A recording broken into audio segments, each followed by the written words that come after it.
Okay, so I just want to do a real quick video. I had somebody email me this morning, and they're actually somebody that follows me on Instagram. And he wanted to know. He asked me a question. It was a really simple question. He wanted to know, what is it like to trade for a living? And I guess it was kind of a question I never got from anybody. So I just want to do this video to answer that question and for everybody else that wants to know what it's like.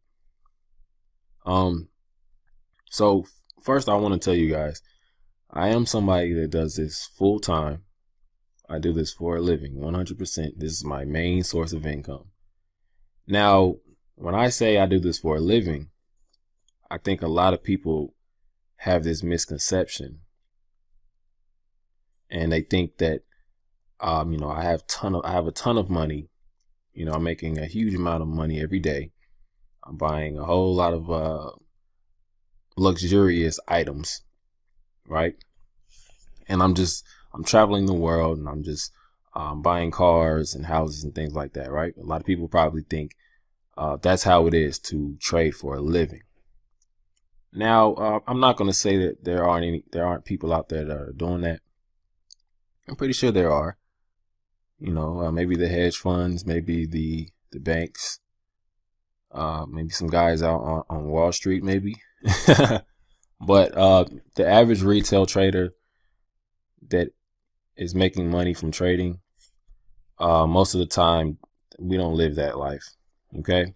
Now I am working towards that, but pretty much my life isn't that much different from somebody that has a decent job. All right. What I mean is I'm comfortable. I'm not I'm not just rolling in the dough. I'm not rolling in the money, right? I do pretty well for myself. Now I'm 23 years old. I just turned 23. And for me, my essential needs are pretty basic. I don't have any kids. I don't own a house or anything. I have an apartment and I have a car. So, my needs are pretty basic. I don't have to be making a lot of money to live comfortably in the lifestyle that I live. I don't have to go to work. I don't punch in on the clock. I don't have to report to work or report to a boss or anything like that. And to be honest with you guys, I haven't worked since I was in high school. So I graduated in 2010. I graduated, and I had a job right before, leading up to my graduation, and I haven't worked ever since. For me, I just don't do good with jobs. I've been fired. Um, I've had maybe 7 jobs in my life, and I've been fired from all of them. And that is the honest truth, guys. I'm just not good with jobs, and it's my fault mainly because I'm just really not a job person. I've always been my own boss, right? And I always wanted to be much better than somebody having to work for somebody else. I always wanted to be much better than that, because I witnessed my mother, my sisters, I witnessed the stress that came along with working for somebody else in the corporate world. And I knew that I didn't want to have any part in that. So I did everything I could to make sure that I wouldn't have to do that. And it's paying off for me right now. I'm just going to be 100% honest with you guys. For me, I take out money from my trading account, and I use that to go towards my bills, my rent, my car note, things like that, food, the essentials. I don't do a lot of traveling. I actually took 2 trips this year.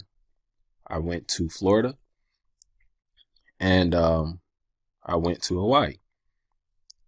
So I went to Florida in February, and I just got back from Hawaii last month, right? My birthday was last month, May 20, and I wanted to spend that time celebrating in Hawaii. So that's it. That's what I did this year. I'm not in Miami one day, in LA the next day, New York the next day, and Vegas the next day. I'm not living that lifestyle right now. For me, I'm happy that I don't have to punch in on the clock. That's it. I'm doing this for a living.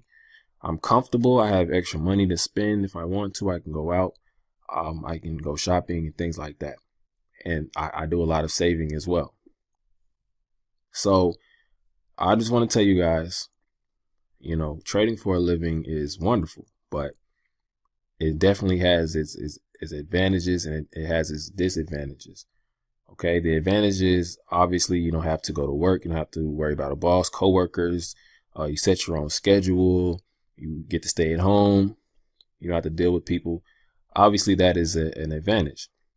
Disadvantage is, once again, you're your own boss, which means you have to deal with all of the stress that comes with owning your own business or running your own business. Because I do consider this a business. So you have to be in charge of everything. If something's not, if something's not functioning properly, or something's not,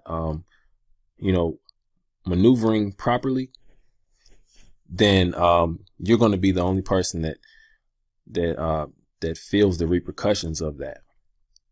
And what I mean in regards to trading, if you're not up on your game, if you're not using money management, if you're not following your discipline rules or whatever, then you're going to be in charge of the damage that comes with you doing that. So if you're out on your own and this is your only means of income, then it's a lot of stress because trading is never guaranteed. I wake up every day hoping that I do good. I have a confident attitude about myself. I'm pretty confident in my trading strategy. I keep my trading really basic. I don't use a ton of different indicators or anything like that for my personal trading, right? And still sometimes I get hit pretty bad. Sometimes I have losing days. Sometimes I have losing weeks. But what I'm learning is it doesn't matter how many times you win. It only matters how much you win when you win. Okay? You want to minimize your losses. You want to maximize your gains. Honestly, guys, trading forex is the best decision I've ever made in my entire trading career, because I am not somebody that can win a high percentage of the time. I personally, I probably win maybe 35% of the time. Really. Maybe 40% of the time I'm successful. And that's pretty bad, guys. That's pretty bad. And I've realized that I'm not one of those guys that have a high winning rate. But the fact that I know how to minimize my risk and maximize my gains, that is what makes me successful. And I realize that is my gift, because I think of trading as a business. You always want to monitor your expenses. You want to monitor your liabilities, right? And that mindset actually helped me out a lot, because, I'm getting out of these trades a lot sooner. If I'm wrong, I'm cutting my losses. And if I'm right, I'm just scaling out. I'm letting it ride until it's over. So, I'm catching huge trends in the market. I'm catching huge movements in the market when they come. And that's basically my strategy. And that allows me to capitalize. And that just gives me a lot of comfort, because I know that I don't have to win all the time. So, but anyways, that's something else. I'm actually going to be doing more videos on that topic. And, by the way, guys, I trade forex most of the time, about 80% of the time, and the other 20% I'm trading Nadex. Okay, I'm leaning more towards forex because I feel like binary options is one of those things where you have to, you really have to have that skill, and it kind of makes it harder when you have an expiration. So, because to me, you can't really put a time on forex. You can't put a time on the market. Whenever you do that, you increase the odds extremely. You increase the odds against you. But anyway, so yeah, trading for a living isn't all that great. Don't get me wrong. It's lovely because you don't have to do anything. You just wake up. You can trade in your bed if you want to, right? So it's pretty good from that standpoint.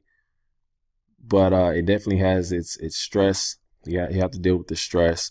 If you have a bad week, you don't make any money, then you definitely, you want to make sure you have money saved up. Luckily for me, I did a lot of saving for a long time, so I have a lot of money saved up.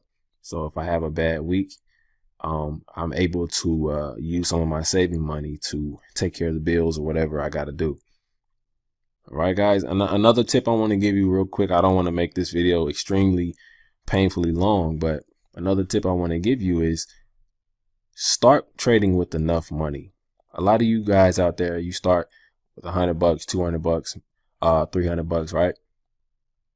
That usually doesn't work because it's not enough money. You don't have enough room. You don't have enough cushion. You need to have at least 1,000, 2,000. I would advise you to have $5,000 to trade with, and you will see a huge improvement once you have enough money to trade with, because now you're not over leveraging yourself. Well, unless you use a huge amount of risk, but if you're trading with normal risk or appropriate risk, then you should be making a decent amount of money from using little risk, right? So if you have enough money to do that, then you're going to capitalize off of that. But if you don't have enough money to stay in the game, you have a couple bad losses and you blow your account, then you're going to have to keep depositing money over and over again, and that's just it's not going to get you anywhere. So put enough money in your trading account to trade with, because you're going to lose. Also, I want to tell you guys, if you haven't messed around with forex yet, I advise you to do that, because this is where the money is being made. And you don't have to win all the time in this game. Honestly, guys, I'm a terrible trader. I really am. I'm a terrible trader when it comes to picking a direction. But what I am really good at is maintaining my capital, protecting my capital. Okay. And thinking of this as a business will help you out in the long run.